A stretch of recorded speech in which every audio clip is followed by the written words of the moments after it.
Second topic பார்த்திங்கன்னா Russia India agree to go ahead with trade in national currency அப்படின்னு சொல்லியிருக்காங்க. அதாவது என்னென்னா ரஷ்யாவும் இந்தியாவும் வந்து நேஷ்னல் கரன்சி அவங்கவுங்க கரன்சியை வச்சே ட்ரேட் பண்ணிக்கலாம், ட்ரேட்னா வணிகம் பண்ணிக்கலாம் அப்படின்னு சொல்லியிருக்காங்க.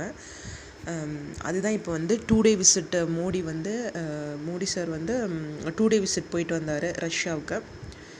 இப்போ தான் ஜூலை 3 and 4 போயிட்டு வந்தாங்க. அதில் வந்து இந்த நிறையா பேசியிருக்காங்க எக்கனாமிக் டெவலப்மெண்ட் பற்றி.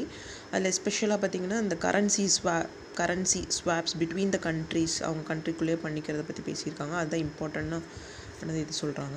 அது ரஷ்யன் எம்பசிலேருந்து யாருன்னு பார்த்திங்கன்னா ரோமன் பபுஷ்கின் அப்படிங்கிறவர் என்ன சொல்லியிருக்காருன்னா, பீஸ் டாக்ஸ் ரஷ்யாவுக்கும் உக்ரைனுக்கும் இப்போ ஃபைட் போயிட்டுருக்கு, 2 வருஷமாக போயிட்டுருக்கு, வார் போயிட்டுருக்கு. அதனால் என்ன பண்ணிட்டாங்கன்னா வெஸ்டர்ன் கண்ட்ரீஸ்லாம் வந்து சாங்ஷன்ஸ் பண்ணியிருக்காங்க. ரஷ்யன் கரன்சிஸ் எங்கேயும் யூஸ் பண்ண முடியாத அளவுக்கு. இந்த சாங்ஷன்ஸ்னால ரஷ்யாவோட எங்கேயும் ட்ரேட் பண்ண முடியல. அவங்க ரொம்ப அந்த இதில் அவங்க கஷ்டப்படுறாங்க. அதனால் வந்து டாலர் மூலியமாக தான் அவங்க ட்ரேட் பண்ணி ஆகணும். ஆனால் டாலர் அவங்களுக்கு கிடைக்காது. அதனால் என்ன பண்ணிட்டாங்கன்னா டாலர் மூலியமாக நம்ம ட்ரேட் பண்ணாமல் இந்தியாவும் ரஷ்யாவும் வந்து அவங்கவுங்க கரன்சி மூலியமாக, அதாவது இந்தியன் கரன்சி ருப்பியும் ரஷ்யனோட கரன்சி ரூபிள் மூலியமாகவும் ட்ரேட் செட்டில்மெண்ட் பண்ணிக்கலாம் அப்படின்னு 2 கண்ட்ரியும் வந்து பேசி முடிவு பண்ணியிருக்காங்க. இதில் பார்த்திங்கன்னா ரஷ்யா தான் வந்து 4th largest trading partner of India.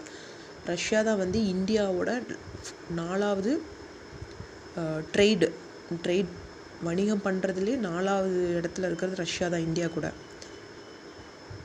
அப்படின்னு சொல்லியிருக்காங்க. ஓகே, இன்றைக்கி 2 டாபிக் தான். தேங்க்யூ. ஃபர்தராக உங்களுக்கு என்னென்ன டாபிக்ஸ் கரண்ட் அஃபேர்ஸில் தேவைப்படுதோ please do follow my channel.